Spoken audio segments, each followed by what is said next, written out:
Hello दोस्तों, जो test series हमारे चैनल्स पे आ रहा है उसका आप लोग का उसमें इंटरेस्ट बहुत ज़्यादा है और क्वेश्चंस की क्वालिटी भी बहुत अच्छी है। ठीक है, तो उसी इंटरेस्ट को देखते हुए मैं फिर से एक नया सेट आप लोगों के सामने लेके आया हूँ।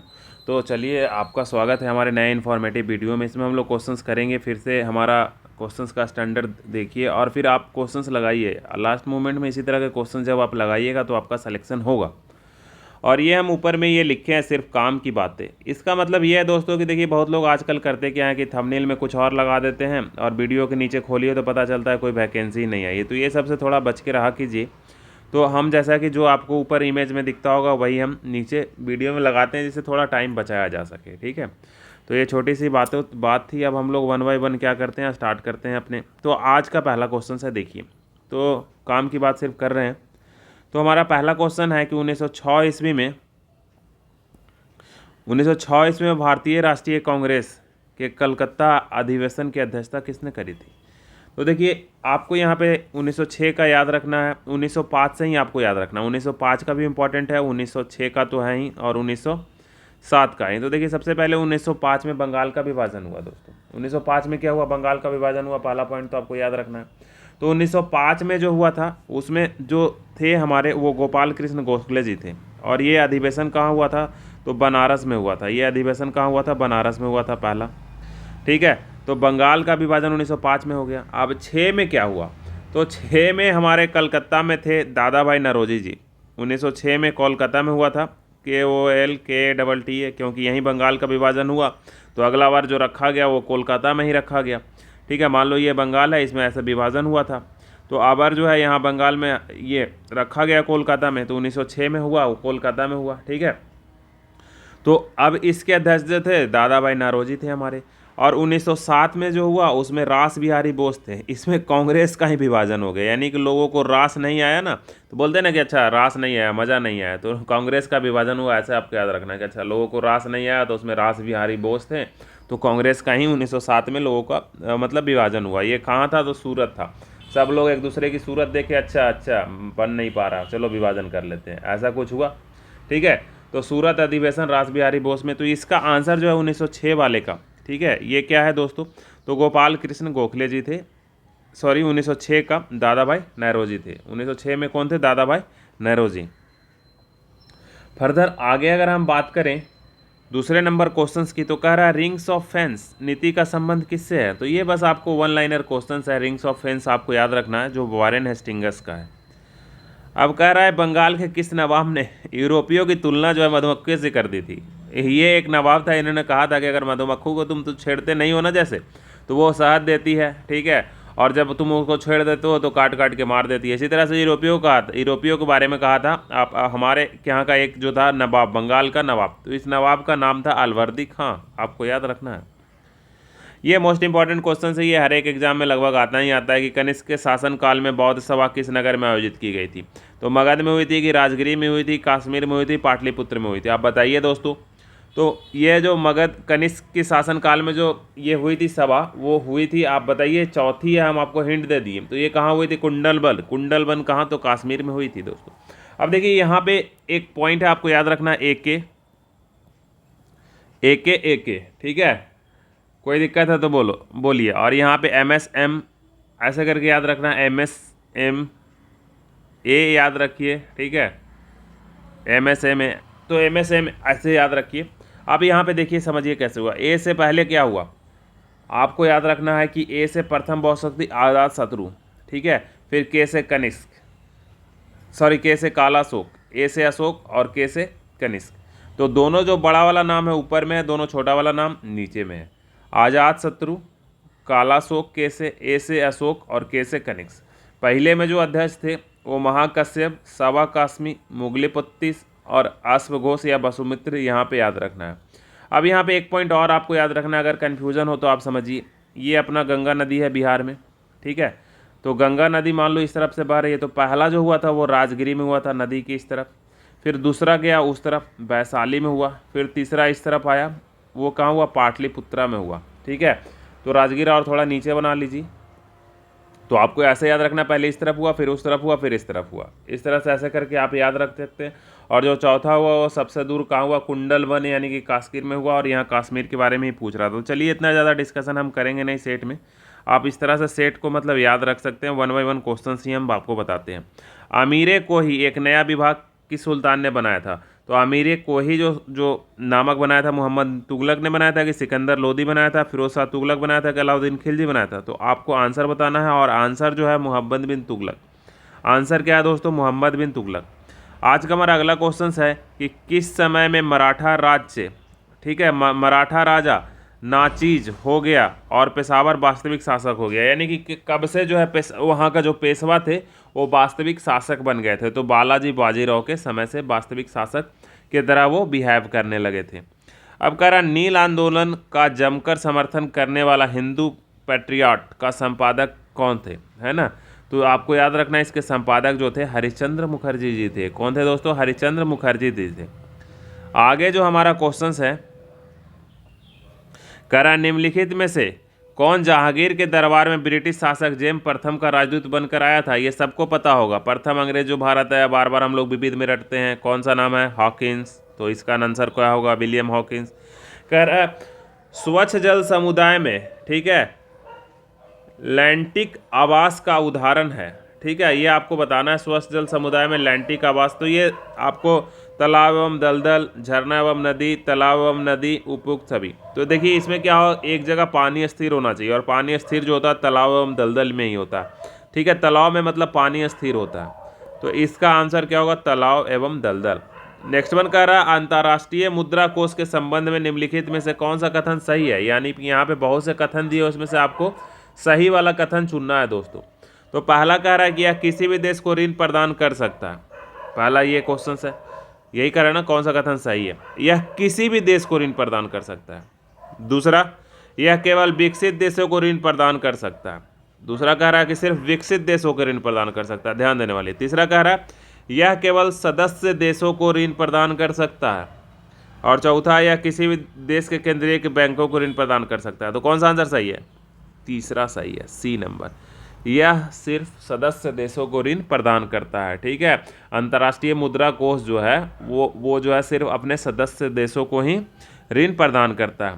नेक्स्ट वन कह रहा है कि भारत में मैंग्रोव का दूसरा सबसे बड़ा क्षेत्र पाया था। पहला तो क्या है? वेस्ट बंगाल में है ना, मैंग्रोव के पेड़। ऐसे ऐसे मैंग्रोव का पेड़ का मतलब समझते हैं? नीचे जहाँ दलदल होती है ना, वहाँ पे पेड़ की जड़ें अपने आपको बाहर निकाल लेती है श्वसन करने के लिए, क्योंकि अंदर से वो सांस नहीं ले पाती है, तो वो क्या करती है? वो बाहर निकाल लेती है।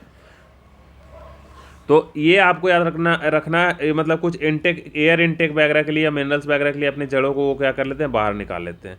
तो जो मैंग्रोव का दूसरा सबसे बड़ा उदाहरण है वो गुजरात तट के सहारे है, गुजरात तट के आसपास पाया जाता है। नेक्स्ट वन है नाबार्ड की स्थापना किस पंचवर्षीय योजना में की गई थी? आपको बताना है। तो नाबार्ड की स्थापना है दोस्तों, वो करी गई थी 6ठी पंचवर्षीय योजना में। नाबार्ड की स्थापना 6ठी पंचवर्षीय योजना में करी गई थी। कब की गई थी? आप कमेंट सेक्शन में आंसर लिख सकते हैं। यदि एक दी हुई समय अवधि में कीमतों तथा मौद्रिक आय दोनों दुगनी हो जाए तो वास्तविक आय क्या है? मतलब कि क्या है, समय अवधि में कीमत भी, यानी कि जो प्राइस भी है वो 2 टाइम्स हो जाए, और आय भी जो है, आय भी क्या हो जाए? वो भी 2 टाइम्स हो जाए, ठीक है। तो इससे क्या होगा? तो वास्तविक आय क्या होगा? तो मान लो पहले 100 रुपया की वस्तु थी, अब वो 200 में मिलने लगी। आप 100 रुपया कमाते थे, अब 200 रुपया कमाने लगे, तो आपका बचत कितना हुआ? 0। तो आय आपकी क्या रहेगी? अपरिवर्तित रहेगी। कह रहा है फलोधान का स्वर्ण किस शहर का भौगोलिक उपनाम है ना? फलोधानों का स्वर्ग किस शहर का उपनाम है? मतलब नेतरहाट का, श्रीनगर का, हिमाचल प्रदेश का, कि सिक्किम का? तो आंसर क्या है दोस्तों? सिक्किम। सिक्किम का नाम है फलोधानों का स्वर्ग। सर्वाधिक जनसंख्या वाला घनत्व वाला दूसरा सबसे राज्य कौन सा है? तो देखिए जनसंख्या 2011 के हिसाब से ही पूछ रहा है, तो जो है पश्चिम बंगाल है। सर्वाधिक जनसंख्या घनत्व वाला दूसरा राज्य जो है कौन है? वो पश्चिम बंगाल है। आपको ये पता होनी चाहिए कौन सा राज्य है दोस्तों? पश्चिम बंगाल है। अगर हम पूछे कि सबसे ज़्यादा पहला नंबर पे कौन है, बताइए, तो पहला राज्य कौन है? अपना बिहार है। पहला राज्य कौन है? अपना बिहार है। आपको याद रखना है जनसंख्या दृष्टि, घनत्व की दृष्टि के हिसाब से। फर्दर आगे बात करें संयुक्त अरब अमीरात की मुद्रा क्या है, तो एक मुद्रा की क्वेश्चन हमेशा एग्जाम्स में रहता है, ये आपको याद रखना है। तो संयुक्त अरब अमीरात की मुद्रा जो है दिरहम है। उत्तर भारत में उप हिमालय क्षेत्र के सहारे फैले समतल मैदान को क्या कहा जाता है, बताइए। तो उत्तर भारत में जो समतल मैदान है उसको तराई कहा जाता है, खादर कहा जाता है, दून कहा जाता है, भावर कहा जाता है। तो इसको भारत बोला जाता है। उप हिमालय के जो क्षेत्र है ना उसको भावर बोला जाता है। ठीक है दोस्तों, तो ये आपको याद रखना है। फर्दर आगे हम बात करें कि निम्नलिखित में से कौन सा सबसे नवीन पर्वत श्रेणी है, तो शिवालिक की जो श्रेणियां हैं दोस्तों, आप ज्योग्राफी में पढ़े होंगे, सबसे नवीनतम पर्वत श्रेणी है। निम्नलिखित में से कौन सी नदी डेल्टा नहीं बनाती है, गंगा की, महानदी की, गोदावरी की, ताप्ती। आंसर आपको बताना है ताप्ती। और नर्मदा और ताप्ती जो नदियां हैं वो इस तरफ बहती हैं। ठीक है, नर्मदा और ताप्ती इस तरफ उल्टी बहती हैं। ये भी क्वेश्चंस बार बार एग्जाम्स में पूछे जाते हैं। नेक्स्ट वन क्वेश्चन है नाभिक शक्ति स्टेशन रावत भाटा। रावत भाटा जो है दोस्तों वो किस देश में, आपको बताना है। महाराष्ट्र में है कि तमिलनाडु में है कि राजस्थान में है कि उत्तर प्रदेश में है, बताइए। तो रावत भाटा जो नाभिकीय संयंत्र है, अभी तक आप सोच चुके होंगे, आंसर राजस्थान में है। कहाँ है, राजस्थान में है। सिंधु जल समझौता के अंतर्गत किस नदी का जल भारतीय अधिकार क्षेत्र में है, आपको बताना है। नहीं है पूछ रहा है क्या, क्षेत्र में आता है। सतलज का, ब्यास का, सतलज का कि ब्यास का, फिर रावी का, या उपयुक्त सभी, बताइए। तो आंसर जो होगा यहाँ पे वो उपयुक्त सभी होगा। आंसर जो होगा उपयुक्त सभी। इसका याद रखने का तरीका देखिए, कैसे याद रखने का तरीका है, एक सेकेंड हम आपको बताते हैं। जैसे झेलम जो थोड़ा उल्टा पुल्टा नाम है ना, वो पाकिस्तान के जिम्मे हो गया। झेलम जैसे हम लोग पाकिस्तान को दे दिए, झेलते रहेगा। चेनाब हम लोग पाकिस्तान को दे दिए, वो क्या करेगा, झेलते रहेगा। झेनब भी हम लोग पाकिस्तान को दे दिए, चेनाब भी पाकिस्तान को दे दिए। एक नदी कोई और है उसका भी नाम थोड़ा उसी तरह का, उसको भी हम लोग पाकिस्तान को दे दिए। तो थोड़ा उल्टा पुल्टा नाम है उसको क्या कर दें, हम पाकिस्तान को दे दिए हैं। नेक्स्ट वन है दोस्तों चागोस द्वीप समूह कहाँ स्थित है, दक्षिणी प्रशांत महासागर में, उत्तरी प्रशांत महासागर में, कि हिंद महासागर में, कि चीन महासागर में। तो ये जो चागोस द्वीप समूह है वो हिंद महासागर में स्थित है। कहाँ है, हिंद महासागर इसमें है, आपको याद रखना है। मलाज खंड निम्नलिखित में से किस लिए जाना जाता है, आपको बताना। तांबा के खनन के लिए, कि लौह के लिए, कि अभ्रक के लिए, कि स्वर्ण खनन के लिए, बताइए। तो ये जो खनन उद्योग है वो तांबा के लिए जाना जाता है। किसके लिए दोस्तों, तांबा के लिए जाना जाता है। कह रहा है किस क्षेत्र में चारागाह को बेल्ट कहा जाता है। तो देखिए ये हम बहुत ही अच्छे तरीक़ा से आप हमारे वीडियो लिस्ट में जाइएगा तो थोड़ा नीचे स्क्रॉल कीजिएगा तो आप वहाँ पे 2 वीडियो देखिएगा। एक तो गर्म हवा ठंडी हवा को कैसे याद रखना है, और फिर दूसरा घास के मैदान को कैसे याद रखना है। अक्सर इसमें कन्फ्यूज़न हो जाता है, तो मैं हर एक का 2 वीडियो डाला हूँ, एक वीडियो ट्रिक का और उस पर MCQ का लगभग जितना भी लूसेंट पे है, दूसरे में भी इसी तरह से, तो आप वहाँ पे देख सकते हैं। तो ये किस क्षेत्र के चारागाह को बेल्ट कहा जाता है, तो बेल्ट जो है दोस्तों वो दक्षिण अफ्रीका में है। बेल्ट कहाँ पे है, दक्षिण अफ्रीका में, वहाँ पे हम याद करवाएं हैं सारों, आप वहाँ से देख सकते हैं। 25 नंबर में चारवाक, ठीक है, बौद्ध और जैन निम्नलिखित में किस दार्शनिक संप्रदाय में आते हैं, उनका मतलब कौन सा था, तो वो सारे लोग नास्तिक में आते हैं, कि आस्तिक में आते हैं, नहीं नास्तिक में आते, चलो आंसर ही हम बता दिए। निम्नलिखित में से कौन सी सामाजिकरण की एजेंसी नहीं है, परिवार, मित्रमंडली, स्कूल और प्रथा। ठीक है, निम्नलिखित में से कौन सी सामाजिकरण की एजेंसी नहीं है, तो प्रथा जो है सामाजिकरण की एजेंसी नहीं है। विश्व आर्द्रभूमि, विश्व वेटलैंड दिवस कब मनाया जाता है, तो भैया 2 फरवरी को मनाया जाता है विश्व वेटलैंड दिवस। ठीक है, पुस्तक कथा सरित, ठीक है, सागर के लेखक कौन है, कथा सरित सागर के लेखक जो है बताइए कौन है, तो इसके लेखक जो है सोमदेव हैं। कौन है, सोमदेव। 29 की अगर हम बात करें, शास्त्र रामानुजम पुरस्कार किस क्षेत्र में योगदान के लिए दिया जाता है, तो रामानुजम फिल्म अभी एक आई थी ना, तो वो जो थे ये गणित के क्षेत्र में दिया जाता है। अब इसमें कभी कभी आयु पूछ लिया जाता है, कितने आयु तक के लिए दिया जाता है, तो आप आयु नीचे कमेंट सेक्शन में कमेंट कीजिएगा। ये यंग लोगों को दिया जाता है, इतना मैं हिंट कर दिया, क्योंकि रामानुजन की मृत्यु बहुत ही कम एज में हो गई थी, इसलिए यंग मैथमेटिशियन को ही ये अवार्ड दिया जाता है। किस ग्रुप के खेलों में प्रत्येक पक्ष के खिलाड़ियों की संख्या समान होती है, पोलो और वाटर पोलो में, पहला आपका ऑप्शन दे रहा है। दूसरा दे रहा है बास्केटबॉल और वॉलीबॉल, बेसबॉल और खो खो, फुटबॉल एवं रग्बी। आपको आंसर बताना है कि किस में कितना होता है। तो इसका जो आंसर होगा बताइए, इसका जो आंसर होगा दोस्तों बेसबॉल एवं खो खो दोनों में 9-9 खिलाड़ी होते हैं। कितने खिलाड़ी होते हैं? 9-9। इसके बाद कह रहा है निम्नलिखित में से कौन सी लोलक, सॉरी साइंस में हम चले गए, निम्नलिखित में से कौन सी लोक कला तथा उसका क्षेत्र सुमेलित नहीं है, आपको बताना है। यानी कि यहाँ पे बताना है कि कौन सी जो लोक कला है वो उस क्षेत्र से सुमेलित नहीं है। तो आहपन उत्तर प्रदेश में होता है, गोदान बिहार में होता है, मेहंदी राजस्थान में होता है, रंगोली महाराष्ट्र में होता है। तो आपको बताना है कि इसमें से कौन जो है वो मतलब सुमेलित नहीं है। आप बताइए आंसर। तो इसका आंसर जो है ये गोदान बिहार में है, बिल्कुल सही है। मेहंदी राजस्थान की है, बिल्कुल सही है। और रंगोली जो है महाराष्ट्र की है, ये भी सही है। अपहन जो है उत्तर प्रदेश की नहीं है, बिहार की है। अपहन कहाँ की है? उत्तर प्रदेश की नहीं है, बिहार की लोक कला है। तो इसका आंसर निगेटिव वाला पूछा था, इसलिए आंसर नंबर क्या हो जाएगा? ए। आंसर नंबर कौन सा हो जाएगा दोस्तों? ए। 32 अगर हम बात करें कि भारतीय पारिस्थितिक विज्ञान केंद्र कहाँ स्थित है, भारतीय पारिस्थितिकी विज्ञान केंद्र जो है दोस्तों वो बेंगलुरु में स्थित है। कहाँ है? बेंगलुरु में स्थित है। 33 की आप बात करें हम, थल सेना के दक्षिणी पश्चिम कमांड, थल सेना के दक्षिण पश्चिम कमांड कहाँ पर स्थित है? मुंबई में, गांधीनगर में, पुणे में या जयपुर में? तो इसका जो मुख्यालय है वो जयपुर में है। किसकी बात कर रहा है? थल सेना की बात कर रहा है। तो ये जयपुर यानी कि राजस्थान में स्थित है। नेक्स्ट वन कह रहा है हर पंचायत में पुस्तकालय खोलने वाला पहला राज्य कौन बना?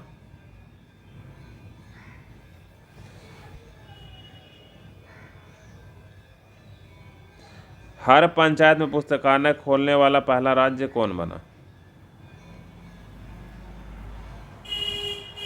ये क्वेश्चन थोड़ा हमको उल्टा पुल्टा लग रहा है, तो इसको छोड़ दीजिए। करेंट का क्वेश्चन है, क्वेश्चन बिहार से रिलेटेड है। क्वेश्चन ऐसा था दोस्तों कि मतलब कि बिहार में एक गांव, मतलब कि एक पूर्णिया जिला है। पूर्णिया जिला जो है हर एक गांव में पुस्तकालय खोला है। ठीक है, अपने हर गांव में पुस्तकालय खोलने वाला जो बिहार का पहला जिला है वो पूर्णिया है। ये क्वेश्चन हो यहाँ पे होना चाहिए था। ठीक है, तो क्वेश्चन में थोड़ा मिस्टेक है तो उसको हम रेक्टिफाई कर दे रहे हैं। तो ये आप जीके में याद रखिएगा कि बिहार में पूर्णिया जिला एक ऐसा जिला है जिसके हर एक गाँव में क्या करा है? पुस्तकालय खुला है। वीर बाल दिवस कब मनाया जाता है आपको बताना है। तो वीर बाल दिवस जो है प्रधानमंत्री ने गुरु गोविंद सिंह के जो चारों पुत्र थे ना उनको श्रद्धांजलि देने के लिए शुरू किया था, और ये मनाया था 26 दिसंबर को। ये कब मनाया था? 26 दिसंबर को। तौकते चक्रवात तूफान का नामकरण किस देश ने किया था? आप बताइए। तौकते जो चक्रवात अभी आया था उसका नामकरण किस देश द्वारा किया गया था? तो म्यांमार द्वारा किया गया था।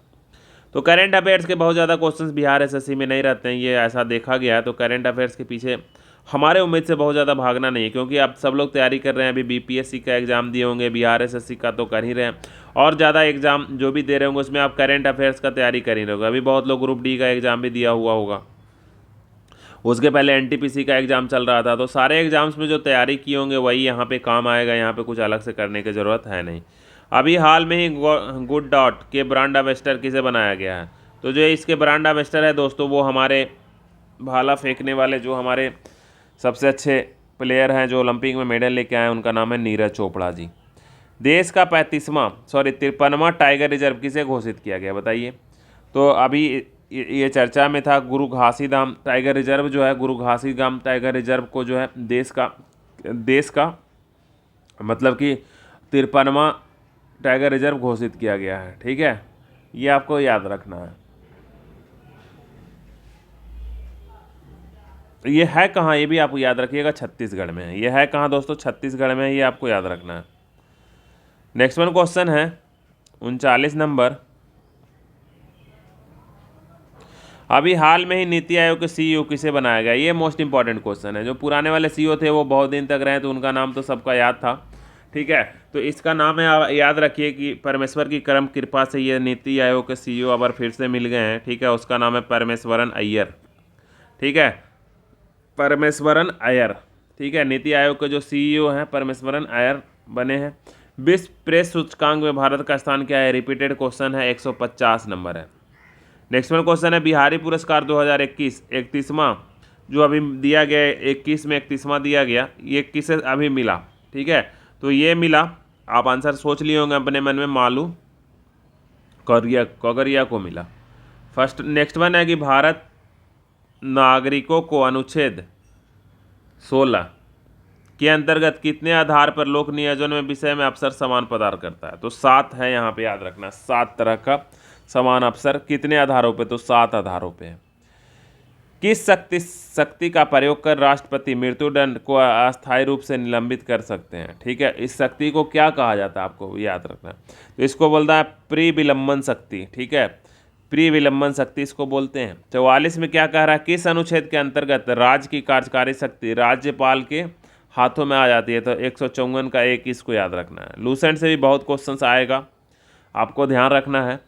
किस संविधान संशोधन द्वारा पांडिचेरी में विधानमंडल का प्रावधान किया गया है? तो ये 62 में किया गया था, तो यहाँ पे 62 एक ही तो दे रहा। 14वां संविधान संशोधन 1962 में किया गया। ठीक है, 14वां संविधान संशोधन 1962। निम्नलिखित में से सही मिलान करना है। ठीक है, अब यहाँ पे आपको थोड़ा आप ध्यान देना है कि इसमें जो आपको याद रखना है कि कौन सी कमेटी कब बनी थी, उसके हिसाब से आपको सही आंसर यहाँ पे मार्क करने पड़ेंगे। तो ये थोड़ा मतलब कि हर एक डेट आपको याद रखना है। तो देखिए, सबसे पहला जो है पीके थुंगन समिति 1917 में बना था, तो नहीं, ये जो बना था 1988 में बना था दोस्तों। जीबी मेहता राव समिति जो है ये कब बना था? 1985 में बना था। ये किससे रिलेटेड था? तो पंचायती राज से रिलेटेड था। अशोक मेहता समिति, तो अशोक मेहता समिति भी पंचायती से था, 1977 में आया था। ये इतना डीप में क्वेश्चंस पूछेगा नहीं। नेक्स्ट वन है, अच्छा यहाँ पे पूरा एक साथ देखिएगा तब आपको खुद ही पता चल जाएगा। तो 88 दिया हुआ है ही, 85 दिया हुआ है ही, और संथानम समिति का कब हुआ था? तो ये 1900 संथानम समिति, एक सेकेंड रुकिए, इसको चेक करना पड़ेगा। देखिए यहाँ पे सही बताया मैंने आपको, सारा सही है। कुछ ऑप्शन में लिखने में आगे पीछे हुआ इसलिए कन्फ्यूज़न हो गया था हमको। तो जब कभी भी मैं कन्फ्यूज़न होता है तो पहले मैं रोक के क्लियर कर लेता हूँ उसको, तो सॉरी इसके लिए।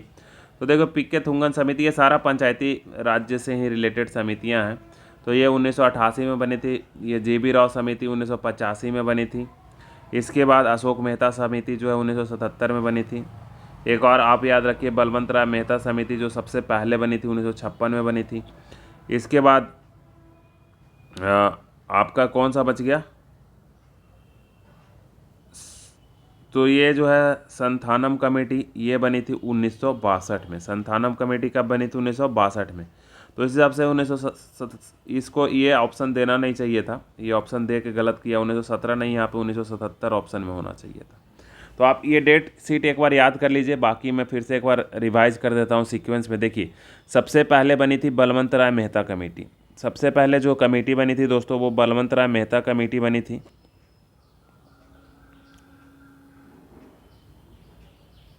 चलिए, तो सबसे पहली कमेटी बनी थी बलवंत राय मेहता कमेटी 1956 में। इसके बाद फिर आई अशोक मेहता समिति, दोनों मेहता जी वाले साथ में आ गए थे, 1977 में बनी। इसके बाद राव समिति करके एक बनी थी, राव समिति 1985 में बनी थी। इसके बाद सिंघवी समिति बनी थी, सिंघवी समिति 1987 में बनी थी। और लास्ट में बनी थी एक पीके थुंगन समिति, ये 1988 में बनी थी। तो ये बस इतना ही आप पंचायती राज से इतना को याद रख सकते हैं, जिसमें बलवंत राय मेहता समिति और अशोक मेहता समिति, ये दोनों बार बार पूछे जाते हैं। नेक्स्ट वन अगर हम बात करें तो कह रहा तदर्थ न्यायाधीशों की नियुक्ति निम्नलिखित में से किस न्यायालय में की जाती है? ठीक है, तो ये आपको आंसर बताना है कि किस न्यायालय में की जाती है दोस्तों, बताइए। तो सर्वोच्च न्यायालय में की जाती है। 48 में बात करें कि निम्नलिखित शब्दों का विचार कीजिए। तो आप समाजवादी, सार्वभौमिक, प्रजातंत्र, धर्मनिरपेक्ष, प्रस्तावना के अनुसार उपशब्दों का सही क्रम क्या है? तो जब आप प्रस्तावना पढ़ते हैं तो सबसे पहले आपको क्या मिलता है? तो सबसे पहले सार्वभौमिक मिलता है। इसके बाद क्या मिलता है? समाजवादी मिलता है। इसके बाद क्या मिलता है? धर्मनिरपेक्ष। और सबसे लास्ट में क्या मिलता है? प्रजातांत्रिक। आप तो ये एक बार आंसर देख लीजिए, BADC, ये आपको याद रखना था थोड़ा। तो A नंबर इसका आंसर हो जाएगा। राष्ट्रीय सुरक्षा समिति का प्रधान कौन होता है? तो राष्ट्रीय सुरक्षा समिति का प्रधान कौन होता है बताइए? प्रधानमंत्री होता है। कौन होता है? प्रधानमंत्री। और ये 50 नंबर क्वेश्चन है, लास्ट क्वेश्चन इधर से, उसके बाद मैथ का आ गया, तो फिर मैं साइंस को पहले बता दूंगा। और अगर मैथ भी आप लोग जानना चाहते हैं तो नीचे कमेंट सेक्शन में कमेंट करिएगा। इसके पहले जो टेस्ट नंबर 2 है उसमें कुछ मैथ हम डिस्कशन किए हैं, तो मैथ लास्ट में जाके आप देखिए। आपको मैथ का डिस्कशन हमको कैसा, आपको हमारा मैथ का डिस्कशन अगर अच्छा लगता है तो नीचे कमेंट सेक्शन में करिएगा, हम और अच्छे से उसको एलैबोरेट करके आपको बताएंगे। किस सभा का अध्यक्ष उसका सदस्य नहीं होता है? तो हाँ, आपको बताना है किस सभा का सदस्य जो है उसका अध्यक्ष नहीं होता है। तो विधान परिषद में तो होता ही है सदस्य। राज्यसभा, तो हाँ यही तो आंसर हो गया ना, राज्यसभा का जो सभापति होता है उपराष्ट्रपति होता है। तो इस तरह से अब हम लोग साइंस के क्वेश्चंस पे चलते हैं बिना लेट किए हुए, क्योंकि पहले लोग इसके बाद साइंस ही देखना प्रीफर करते हैं, तो साइंस हम डिस्कस कर देते हैं। तो चलिए साइंस में देखते हैं पहला सिस, ठीक है। सिस्प्लिटिन किस बीमारी का एक प्रभावी औषधि है? तो ये जो औषधि है दोस्तों वो कैंसर के लिए यूज किया जाता है। किसके लिए यूज किया जाता है? कैंसर के लिए, आपको याद रखना है। विभिन्न परमाणुओं का 6 में इलेक्ट्रॉनिक किस नियम के सिद्धांत पे भरे जाते हैं? ठीक है, तो ऑफ बाउ प्रिंसिपल आपको याद होगा, ठीक है। 1s 2s 2 ऐसे याद रखे हैं ना, 1s 2s 2p 3s 3p 4s 4p 3d। तो पहले इलेक्ट्रॉन इसमें जाता है, फिर इसमें जाता है, फिर इसमें याद रखना है, फिर 5s 5p 4d। तो इस तरह का जो SPDF वाला कंसेप्ट आप याद रखे होंगे, ये किसके आधार पे इलेक्ट्रॉन भरे जाते हैं? तो ये अफबाउ नियम के आधार पे भरे जाते हैं। फर्दर है, सोडा वाटर की बोतल खोलने पे कौन सी गैस तेजी से बाहर आती है? तो ये तो सबको पता होगा, कार्बन डाइऑक्साइड यानी कि CO2 गैस बाहर आती है। निम्नलिखित में से किसका प्रयोग द्वितीय विश्व युद्ध में उपरांत मलेरिया और टाइफस वाहक मच्छरों और जुओं को मारने के लिए किया गया था? तो उस समय सिर्फ और सिर्फ एक ही चीज मिलता था जिसका नाम था DDT की छिड़काव।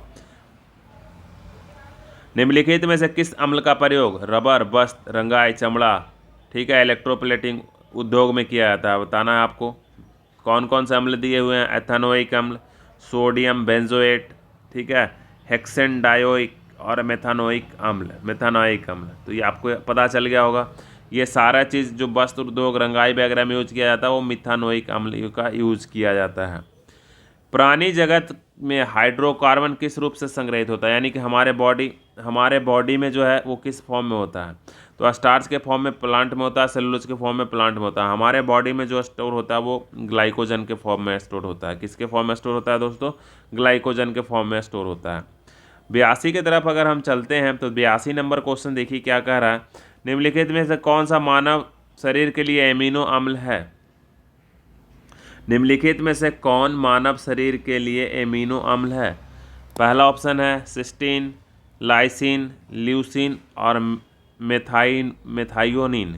तो इसका जो आंसर है सिस्टीन। कौन सा आंसर है दोस्तों? सिस्टीन। अंडे के पीतक में कौन सा विटामिन पाया जाता है? अंडे के जो पीत होती है उसमें विटामिन कौन होती है? तो विटामिन डी होती है, याद रखना है। निम्नलिखित में से कौन एक प्राकृतिक रबड़ है? तो आइसोप्रोपिन प्राकृतिक रबड़ होती है, आपको पता होगा। निम्नलिखित में से किससे सबसे अधिक प्रतिरोधकता पाया जाता है? धातु में, अधातु में, विद्युतरोधी में और तात्विक अधातु में। तो सबसे जो अधिक प्रतिरोधकता होगा विद्युतरोधी में ही होगा। ये कोई क्वेश्चन हुआ। हाइड्रोजन, ड्यूटेरियम तथा टाइटेनियम का द्रव्यमान क्या होता है? हाइड्रोजन पे 1, टाइटेनियम पे 2, टाइटेनियम पे कितना होता है? 3। तो रेशियो क्या हो गया? 1:2:3। कितना हो गया दोस्तों? 1:2:3। विशिष्ट आपेक्षिकता का सिद्धांत, थ्योरी ऑफ रिलेटिविटी, किसने दी थी? Theory of relativity Albert Einstein ने दी थी। किसने दी थी? अल्बर्ट आइंस्टीन ने दी थी। लासिक जो सर्जरी होता है उसका फुल फॉर्म आपको बताना है। तो लेजर असिस्टेड इन स्यूट, ठीक है, कैट्रोमाइलियोसिस ये होता है, आप याद रखिए, ठीक है। प्रोनाउंसिएशन थोड़ा हमारा वीक है। निम्न में से कौन एक आदि राशि है? अदिश, सदिश और अदिश है ना, अदिश राशि यहाँ पे बताना है। तो अदिश राशि क्या है? विस्थापन अदिश है? नहीं। विस्थापन के से क्या बनता है? वेग बनता है, तो ये भी नहीं। और वेग से क्या बनता है? त्वरण, तो ये भी नहीं। तो बचा क्या? एक ही तो बचा, प्रेरक। ऐसे भी ये अदिश राशि है, प्रेरक। निम्नलिखित में से कौन कथन प्रत्यावर्ती धारा यानी कि जो AC धारा के लिए सही है? तो इसका उत्पादन कम खर्चीला होता है, पहला बात पूछ रहा है, ठीक है।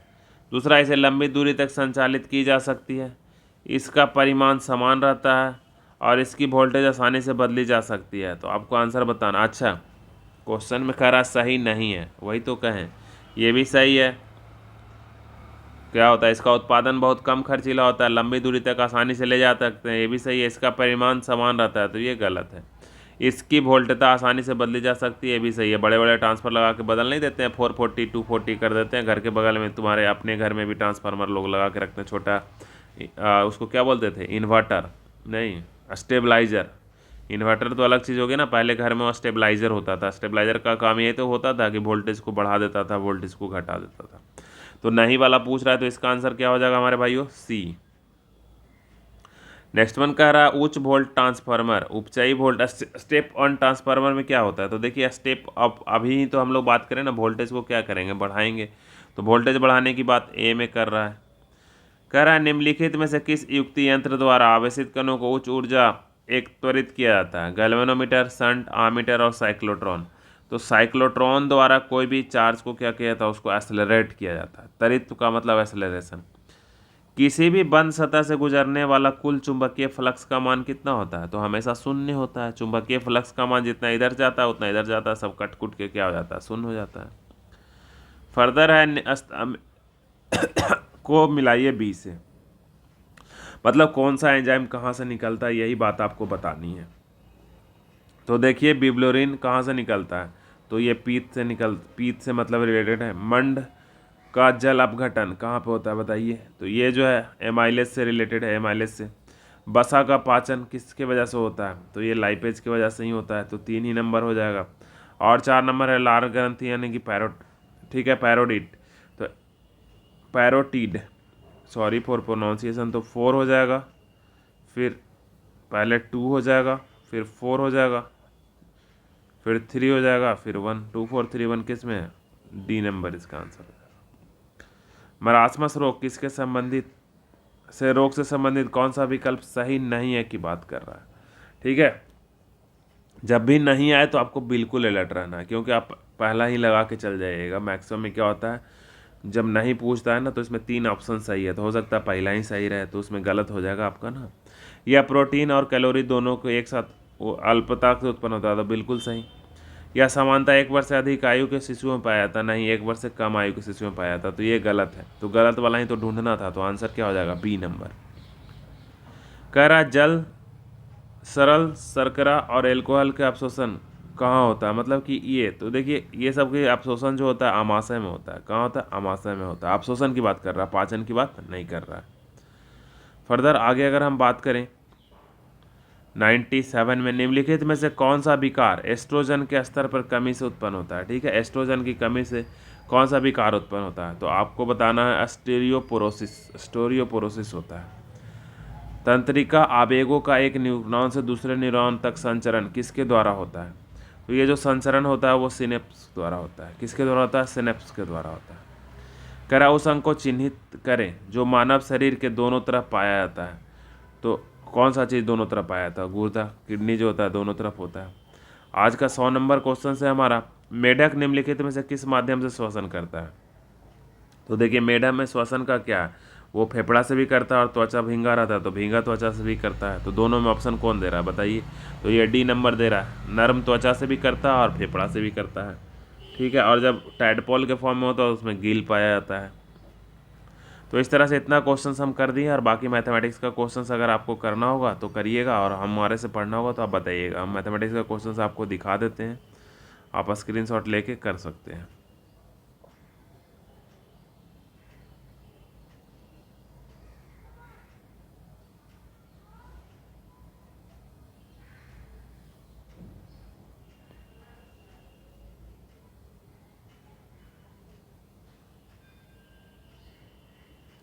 तो चलिए इस वीडियो में इतना ही, यही सब क्वेश्चंस था। तो आपको ये सीरीज़ कैसा लग रहा है ज़रूर से बताइएगा। आज थोड़ा हमारा तबीयत ठीक नहीं है, तो इसका लेवल स्ट्रेंथ थोड़ा बोलने का हमारा कैपेसिटी डाउन हो गया। तो इस वीडियो में इतना ही, फिर मैं मिलता हूँ एक नए वीडियो में, तब तक के लिए धन्यवाद।